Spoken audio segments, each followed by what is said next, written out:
Welcome to the Hearts Entwined podcast. In this podcast, we'll be having discussions around the secrets which attract lasting, healthy, fulfilling relationships, creating a healthy mindset, and what women should know and understand about men. Introducing your host, Lyn Smith, the Queen of Hearts, relationship expert, trainer, speaker, and best-selling author of the Cupid's Bow technique. Lyn's mission is to have a positive impact in reducing divorce, domestic violence, and suicide. Welcome to the Hearts Entwined podcast. This is your host, Lyn Smith, the Queen of Hearts. And today, listeners, I've got a wonderful woman who's got a really fascinating topic to talk about. Her name is Diana Ciolca. Is that how you pronounce your surname? Ciolca. Ciolca. Okay. Sounds very, very, very interesting surname. Where does that come from? So I'm originally from Romania. So that's a Romanian last name. So, but it doesn't mean anything in particular. Okay. Well, I never heard it before, so I was intrigued about that. So Diana is a tantric coach, love, sex and relationship specific around educating people around specific things to do with Tantra and how we can enhance our intimate relationships. So Diana, first of all, how did you actually get into, doing what you're doing at the moment? What's your sort of personal story as to how you've got to do what you're doing now? Yes, thank you so much for this question. I have actually had a career switch. I am trained as an engineer. I have graduated from a master's degree in chemical engineering. Wow, that's a change. Yeah, definitely, that's a change. But what happened and what inspired me to switch to this career is that I was facing a burnout during my master and during my education. And then I went for a bit of soul searching. I was also really struggling in my romantic relationships. And there was always something there that wasn't really working. So when I went on and studied Tantra, I studied nonviolent communication.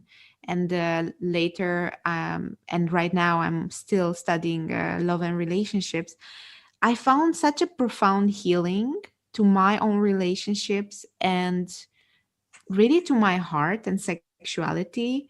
And through that, I was able to just blossom in life, right? So that really inspired me to start to offer this sort of healing to other people as well.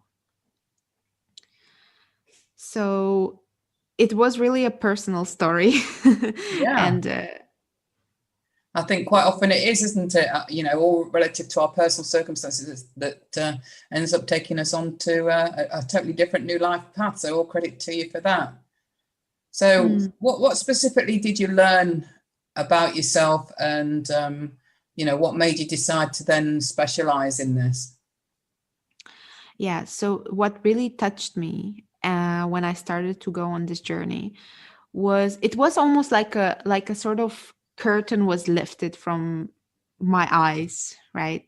So I started seeing how my childhood impacted the way I relate to partners and to my sexuality, all the conditioning around women's sexuality that is basically we're swimming into. So a lot of us is like a fish in the water. They don't really know that they're swimming in the water, but we are swimming in a sea of judgments and conditioning around women's sexuality and sexuality in general. So it really touched me. What really touched me was what happens when you heal that. It's almost like you start living on a different planet. The way you can open to life, the way you can really believe that everything is possible and take ownership for your own life, and the intimacy that can happen in your relationships once you heal those childhood wounds, once you heal this trauma that we're all kind of swimming into around sexuality. It's really powerful. Yeah, and not only sort of childhood wounds, but then on the back of those wounds, creating more wounds for ourselves by having dysfunctional or even toxic relationships. Yes, definitely. The funny thing with the unconscious brain is that it's always going to look for a situation that resembles the one that you grew up in. So even if we are aware, and not all of us are, but even if we are aware of the way we have been brought up, it's like our brain constantly search for the situations in an attempt to heal. But oftentimes we don't have the tools that are necessary to heal, and oftentimes we seek it in the other partner, and that is definitely not very productive most of the times. And the sole reason for that is that we don't need to sort of, I suppose, say there's anything wrong with that, because, you know, this is based on the fact that we're not educated or parented to, or even have parents who are good role models for healthy relationships. So if you are somebody that's listening and, you are somebody that knows that you've had wounds from your childhood that need healing, and perhaps a track record of not having very good healthy relationships, then that's not your fault. You know, this is the reason why we're educating people now on these podcasts and giving them the tools and the awareness to know that, you know what, this is how things should be for you to create healthy relationships. And it's not about, beating yourself up for not knowing this beforehand, is it? Definitely not. I mean, I think it's very rare nowadays when a person is fully aware, because we don't, as you said, we have media. What sort of relationships are there portrayed in media? What do we learn there? Not much. I mean, when you look to Disney movies that kids grow up with, it's mostly about Prince Charming saving the princess, or a happy ever after. Love just looks so easy. And it can be, but not when we have been conditioned or we have this wounding that happened in our childhood. And sometimes, even if we have perfect upbringing, we still live in a world where it's sometimes very difficult to be in, and all these things can get to us and create some certain wounding, and it is difficult. So definitely, I totally agree. There's nothing to beat yourself up about. It's more about bringing awareness, and that there's something else possible for you out there. Yeah, I just want the listeners to know they're not alone. We've all grown up with this societal conditioning. And like you say, even if you've had a happy childhood, or parents where, they've showed you a good example and role model for how relationships should be, it doesn't mean you necessarily have got the tools to be able to create that for yourself, does it? Yeah, definitely. Sometimes you see people that grow up in very happy families that still cannot support a healthy relationship, and that's sometimes also because of the expectations about relationships, right? So having healthy parents doesn't, or have healthy upbringing doesn't always mean that you will have the right tools. And what I'm seeing a lot of times is, relationships are so complex because it's you and it's me, but there's also the relationship. And what I see a lot of my clients struggling very often with is, how do you keep the spark going in long-term relationships, right? And nowadays there's also a lot, right? Relationships are just becoming more and more complicated, because before there was, okay, this is monogamy, this is the way to relate to each other. You get married and that's it. But now there's all these options out there, all this different way of relating to each other. And coming back to what I was saying, a lot of people sort of give up on their relationship when the spark is not there anymore, because they would expect that it just happens automatically and naturally. And that is, in my experience, not the case. Yeah, I agree. We're all equally responsible for what we're experiencing in our relationships. We might not like to, hear that, but we actually are, aren't we?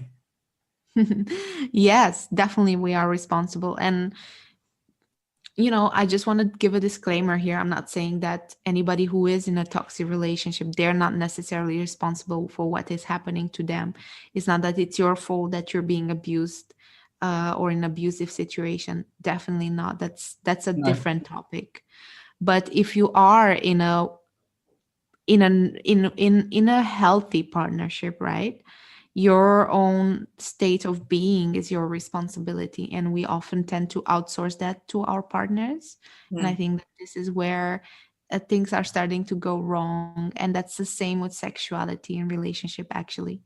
We often blame it on the other. Oh, they're not so attractive anymore, they don't bring flowers anymore. But what to me is important, and I want to express that to our audience today, is that your sexuality, just like everything else, is your own responsibility. So instead of looking at your partner or what they are not doing anymore, what they're doing wrong, how about you look within what is happening in your body, and how can you reconnect to your own sexuality so you can light the fire in the relationship. Yeah, I always put it across to people that, ask yourself empowering questions rather than criticizing your partner. Ask yourself empowering questions like what you've just said. How can I change this situation? What do I need to see? What do I need to do? And those answers will come from within, won't they, if you start asking yourself more empowering questions. Yeah, definitely. And sometimes, of course, you need guidance. And that's why I am doing what I'm doing. Yes. And you are doing what you're doing, right? And it's all about asking yourself questions and communicating, right? So if somebody asks me what is the secret to good intimacy in a relationship, to me, that is really the number one thing is communication.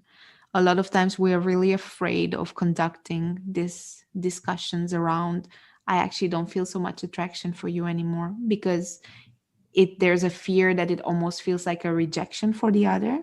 But it doesn't have to be that way. It can be in a way that, look, this is happening to me and I want to make it work together. How can we do that? Right? So in a way, if you do open up to your partner about this, it can really be an intimate thing to do because you have that trust. Yeah, there doesn't have to be that criticism of, oh, like, you don't turn me on, I don't find you attractive. That could be quite hurtful putting across that way, but there are ways you can put it across in that, I'd love to get the spark back in our relationship. We used to have so much fun and playfulness, and I want to recapture that. You could express it in that way, can't you? Yeah. And that's something really important that I always say. There's this thing with outsourcing feelings, like you are making me feel that way, or you are making me unhappy. But this is never, first of all, it's not true. And second of all, it's never a really good way to communicate that with our partners. Most of the time it's counterproductive. So I really recommend expressing into, I feel, this is what's happening with me. Yeah. And definitely when we have that conversation with our partners, of course, you're having it from a place of love. I want it to work, right? Yeah. Yeah, I absolutely 100% agree. So tell us a little bit more about Tantra then, because I really find this as a subject I'm quite fascinated by myself personally. I'm sure there are lots of audience members that are interested that have never maybe even heard of the word Tantra, and don't probably even know what actually it embodies. So could you tell us a little bit more about Tantra and tantric practices that our audience might be able to relate to and want to find more out about? Yeah, definitely. I would love to tell you more about Tantra. So Tantra, it's very broad, and in the West right now, it's being misused a lot in the context of when you hear Tantra, you think about sex. And the thing with Tantra, only a small part of, there's different schools of Tantra, and only a small part of the teachings are about sexuality. But I think that the reason why it is so highly sexualized right now is because it's one of the few traditions that actually allow the body to be part of the higher, how do you say that? Like, in Buddhism, you always kind of like try to transcend the body. In most of the traditions and religious traditions, you're trying to transcend the body. And in Tantra, it's the other way around. You achieve enlightenment, let's say, through the body. through this humanity, through this reality, right? So there's no need to hope that afterwards you will reach like it is in Christianity, that you'll go into paradise. But in Tantra, it's like, how can I make paradise here, right now, in my body, on this earth? So compared to many other traditions, it really includes the material world, including sexuality. So therefore, a lot of people now in the West are making Tantra very much about sexuality, which is okay. I mean, it's okay as long as it's done with integrity. So can you explain a little bit about, if you was actually introducing somebody to Tantra, what that would actually entail, in terms of an experience? Yeah. So when I work with tantric practices, it's always about getting into the body. So feeling the felt sense in the body. What are the different sensations? I mean, so often we're disconnected from our bodies, right? So sitting there. So I don't know, you probably know what meditation is. A lot of times people meditate paying attention on their breath and trying to calm down their nervous system or something in those lines. But in Tantra, we meditate, or at least the way I do it is meditate on the body. What are the emotions? Fully feeling all the emotions that are there in the body, fully feeling all the sensations that are there in the body. And it's all about intimacy. How can I get more intimate with myself? How can I get more intimate with life? And I also use it with my couples that I coach. How can I get more intimate with myself and with the other? So something in the beginning, a beautiful, beautiful, beautiful practice would be can I eye gaze with my partner for 5 minutes and see what comes up for me? And most of the times there's a lot of discomfort there because we're really not used to create intimacy anymore in our lives. I've actually done that a few times, actually, not actually with my partner, funnily enough, but with, being part of an exercise at a couple of training events where we've done that eye gazing, and I found it really, really powerful. You can almost pick up that person's life history and their previous pain even, and I've often found myself with tears rolling down my face. Yes, definitely. We are deeply intuitive beings, right? So in Tantra, we work a lot with energy as well. I don't work that much with couples right now with that. I do it more on the body and on the practical things. But of course, if you do more advanced tantric practices, it's also all about energy. How can you tune into the energy of the other? And some people can easily do it to tune into that. So then, you can feel different emotions that they may have been feeling. And it's all about that intimacy and connecting to another human being. And this people, the people that have created this tradition knew that for thousands and thousands of years. But science right now is also backing up that, the way a human being can feel complete is by connecting to another. We're such a tribe animal. So why Tantra can be so healing is because it brings that aspect of connection to our lives that most of the times is missing. So when you're going through an exercise of, I suppose it's initially, do you start with, even if you're working with couples, getting people to recognize sensations and feelings in their own bodies first before they, explore how they can connect to the other? Yeah, that is usually the case. And I really love to work separately with the men and the women, because it does sound sometimes that the processes are a little bit different. But in my experience, the only way to connect to another is by connecting to yourself first. So definitely by feeling the sensations in the body. And what's also really important in Tantra is that nothing is really bad and nothing is really good. It's everything is the way you want to use it. So we work a lot with judgments. For instance, if people have a lot of judgments about their partners, how can we voice those and how can we actually learn something from them? Because a lot of times we pile up things that we don't want to say to our partners, and in the long run it only ends up building up resentment and then blowing up.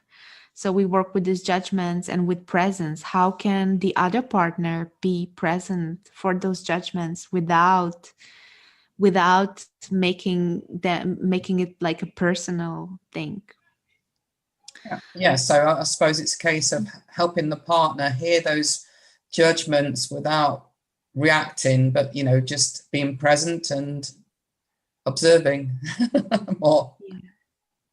Yeah, and it can be so healing that you can really open your heart to your partner and say some things that maybe you're judging yourself as that's not so nice to say, but in fact be met with love and compassion for all of these judgments and for all of these pain points, right? So that can really be healing and can really create a lot of intimacy.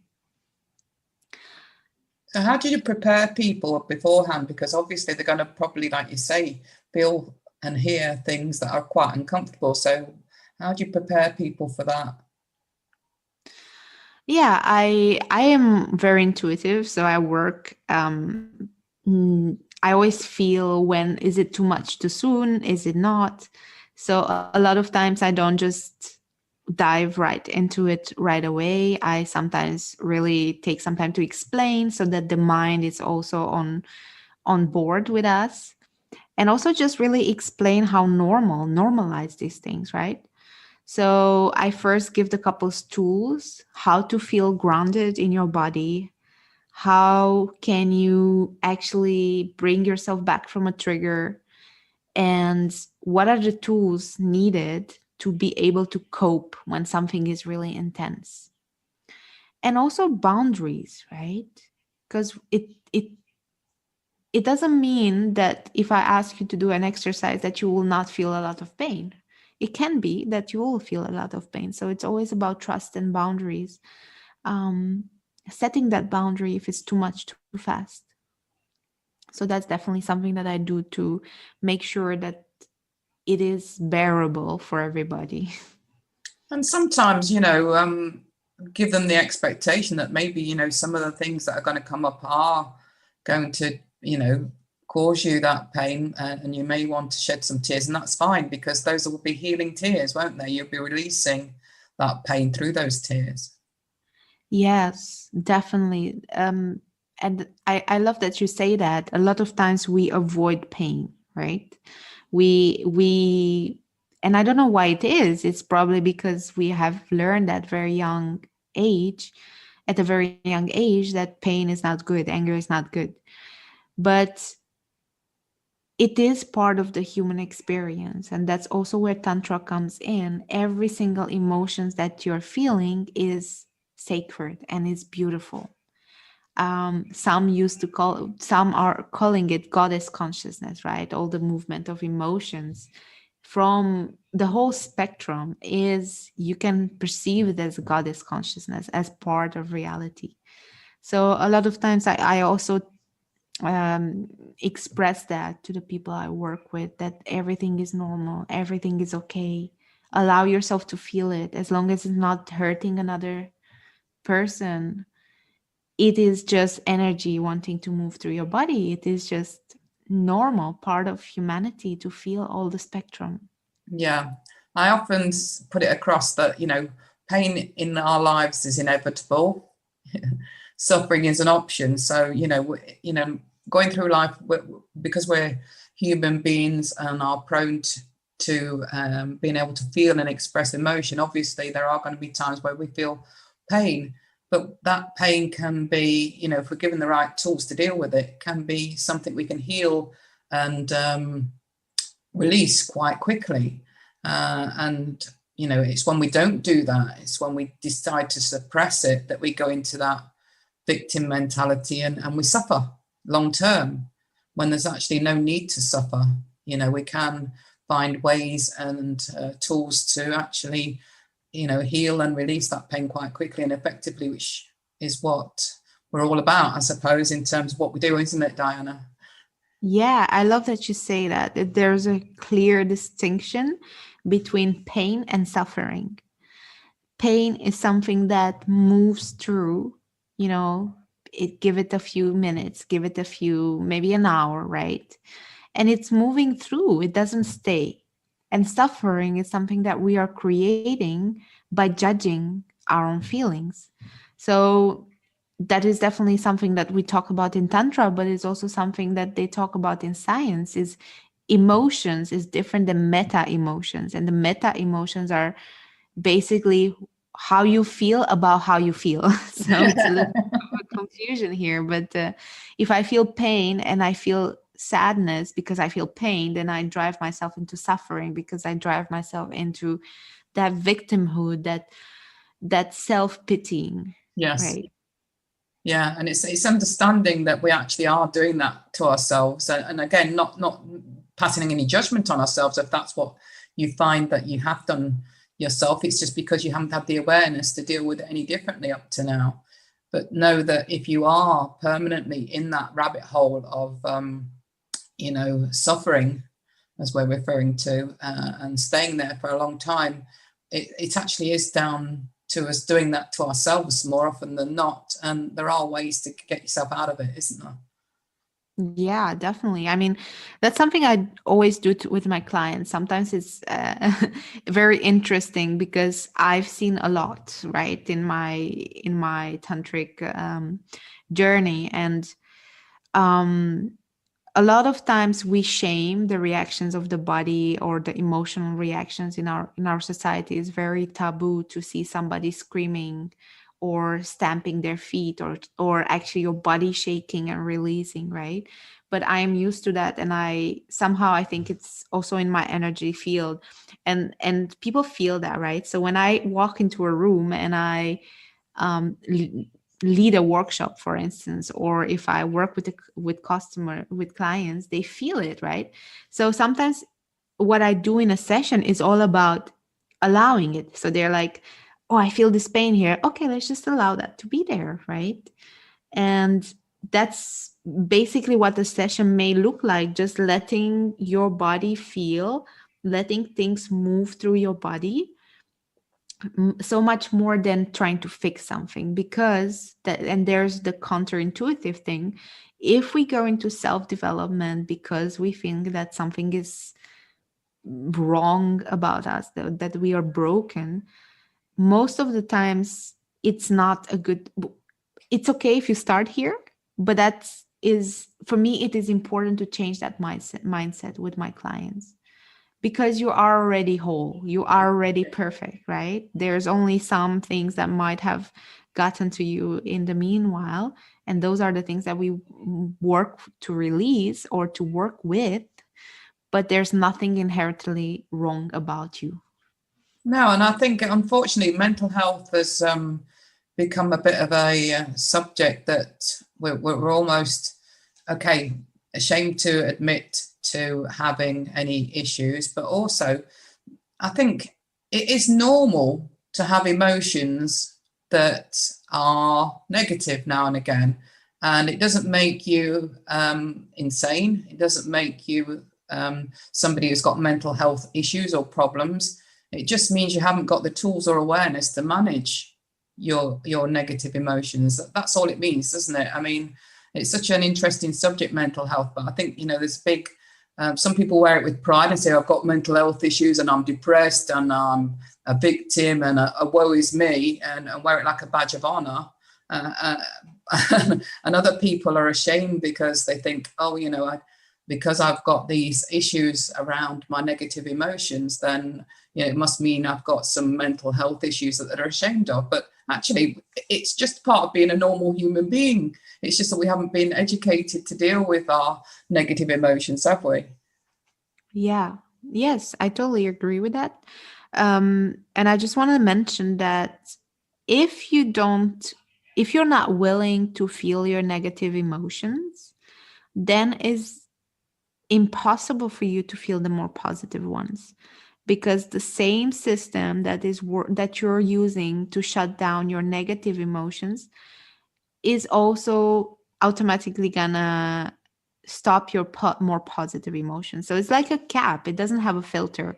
I'm just gonna let through the positive ones and hold back on the negative ones, right?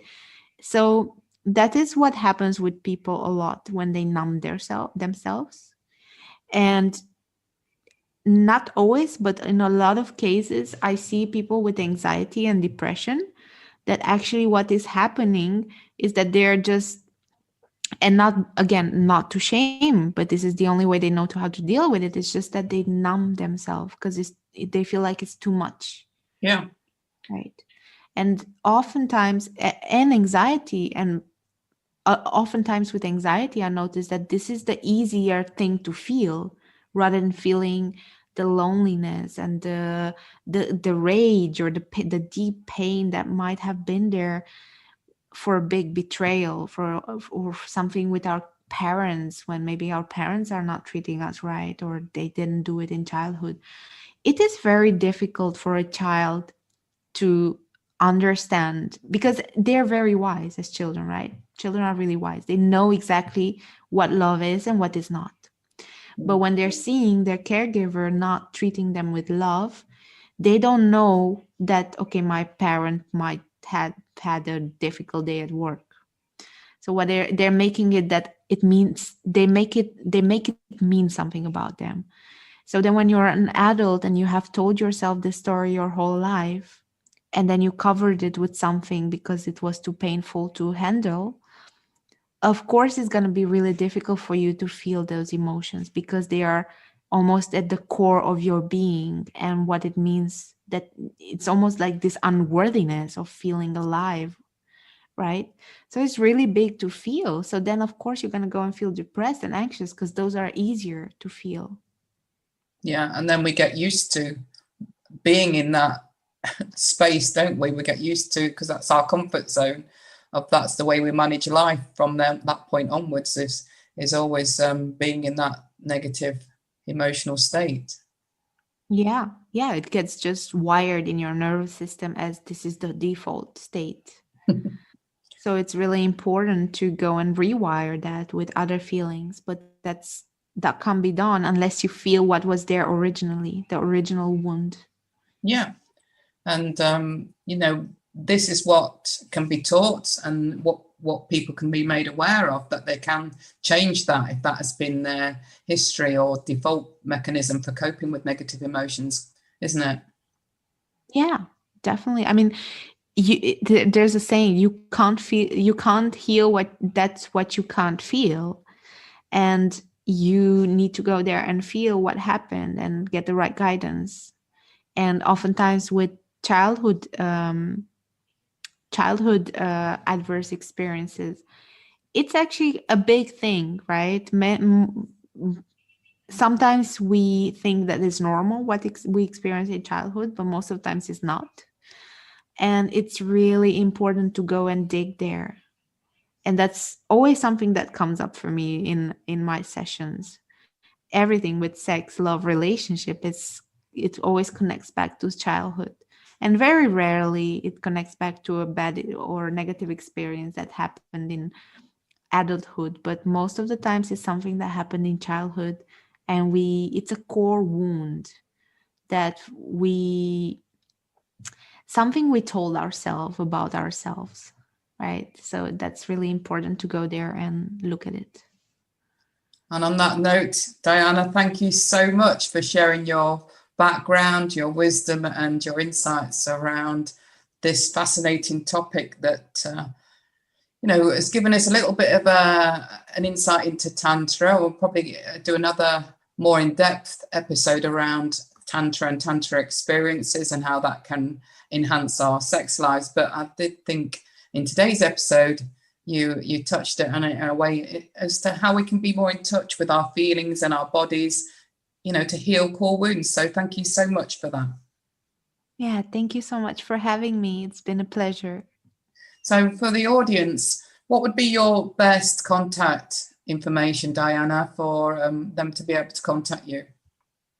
Yeah, I am very active on Instagram. So if you want to be in touch with my news, but also I post a lot of content there, educational content. My Instagram account is Diana_Pillow Talks.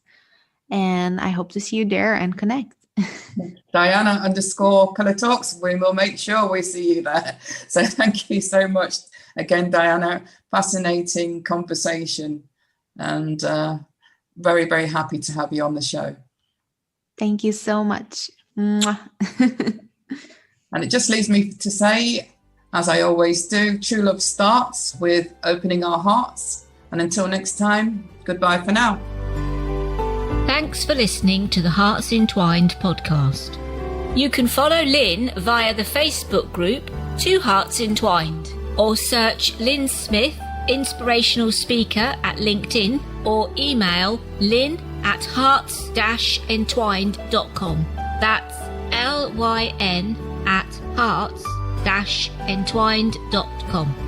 Remember, true love starts with opening our hearts.